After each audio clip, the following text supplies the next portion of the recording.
JNU कुलपति शांति श्री धूलीपुड़ी पंडित का विवादित बयान। हिंदू देवी देवताओं की जाति को लेकर दिया बयान। भगवान शिव भी अनुसूचित या आदिवासी हो सकते हैं। देश की प्रतिष्ठित यूनिवर्सिटी जेएनयू एक बार फिर से चर्चाओं में है। इस बार छात्रों के विवाद को लेकर नहीं, बल्कि यूनिवर्सिटी की वाइस चांसलर शांति श्री धूलीपुड़ी पंडित के बयान की वजह से। क्योंकि जेएनयू की वाइस चांसलर शांति श्री धूलीपुड़ी पंडित का मानना है कि कोई भी भगवान ब्राह्मण जाति से नहीं है, क्षत्रिय सबसे ऊंचा है। भगवान शिव अनुसूचित जाति या आदिवासी हो सकते हैं क्योंकि वह सांप के साथ कब्रिस्तान में बैठते हैं और उन्हें पहनने के लिए बहुत कम कपड़े दिए गए हैं। वाइस चांसलर ने बी.आर. अम्बेडकर लेक्चर सीरीज के तहत आयोजित एक कार्यक्रम में अपनी बात रख रही थी, जहां उन्होंने जाति को खत्म करने को भी बेहद जरूरी बताया। Doctor B R. Ambedkar thought on gender justice शीर्षक से आयोजित कार्यक्रम में वाइस चांसलर ने कहा, मानव शास्त्रीय रूप से, वैज्ञानिक रूप से हमारे देवताओं की उत्पत्ति को देखें। वाइस चांसलर शांति श्री धूलीपुड़ी पंडित ने आगे कहा कि मुझे नहीं लगता कि ब्राह्मण कब्रिस्तान में बैठ सकते हैं, इसीलिए अगर आप देखें तो हमारे भगवान ऊंची जातियों से नहीं आते, लक्ष्मी, शक्ति या फिर कोई भी भगवान हो।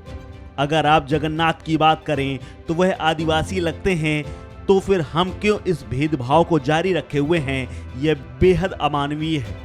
डॉक्टर अंबेडकर की किताब जाति के विनाश का संदर्भ देते हुए वाइस चांसलर ने कहा कि अगर भारतीय समाज को आगे बढ़ाना है तो जातियों को खत्म करना होगा और यह बेहद जरूरी है। उन्होंने कहा कि मुझे समझ में नहीं आता कि हम जाति की पहचान को लेकर इतने भावुक क्यों हैं। यह बेहद भेदभावपूर्ण है और पूरी तरह असमान है। इसके साथ ही वाइस चांसलर ने कहा कि कोई भी महिला यह दावा नहीं कर सकती कि वह ब्राह्मण या कुछ और है। मेरा मानना है कि शादी के बाद ही आपको आपके पति या आपके पहले अपने पिता से जाति मिलती है। अपने संबोधन में वाइस चांसलर ने जालौर में हुई 9 साल के बच्चे इंद्र कुमार मेघवाल की मौत का जिक्र किया। शांति श्री धूलीपुड़ी पंडित ने कहा कि दुर्भाग्यपूर्ण रूप से कई लोग कहते हैं कि जाति जन्म के आधार पर नहीं थी, लेकिन आज यह जन्म के आधार पर ही है। अगर कोई ब्राह्मण या कोई दूसरी जाति का शख्स मोची है तो क्या वह तुरंत दलित बन जाता है? नहीं। मैं ऐसा इसलिए कह रही हूं क्योंकि राजस्थान में हाल ही में एक युवा दलित लड़के की पीट कर इसलिए हत्या कर दी गई क्योंकि उसने पानी को छू लिया था। वाइस चांसलर ने आगे कहा कि उसने पानी पिया नहीं था, बल्कि ऊंची जाति के आदमी के पानी को छू लिया था। उन्होंने कहा कि हम लोग समझने की कोशिश करें कि यह मानवाधिकारों का सवाल है। हम किसी इंसान के साथ इस तरह का बर्ताव कैसे कर सकते हैं? वाइस चांसलर यही नहीं रुकी। उन्होंने आगे कहा कि बौद्ध धर्म भारतीय सभ्यता में असहमति की स्वीकृति को प्रमाणित करता है। बौद्ध धर्म महान धर्मों में से एक है क्योंकि यह साबित करता है कि भारतीय सभ्यता असहमति, विविधता और अंतर विरोधों को स्वीकार करती है। उन्होंने कहा कि गौतम बुद्ध पहले ऐसे व्यक्ति थे जिन्होंने ब्राह्मणवादी हिंदू धर्म में अपनी असहमति व्यक्त की थी और हमें यह समझना चाहिए कि वह इतिहास के पहले तर्कवादी भी थे और हमारे पास डॉक्टर अंबेडकर साहब द्वारा पुनर्जीवित की गई एक परंपरा भी है।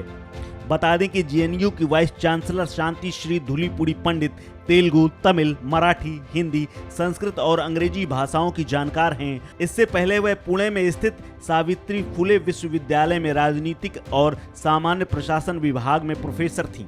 इस साल फरवरी में उन्हें जेएनयू की वाइस चांसलर बनाया गया है। वह जेएनयू की पहली महिला वाइस चांसलर हैं। उनकी जेएनयू में नियुक्ति के समय काफी विवाद हुआ था।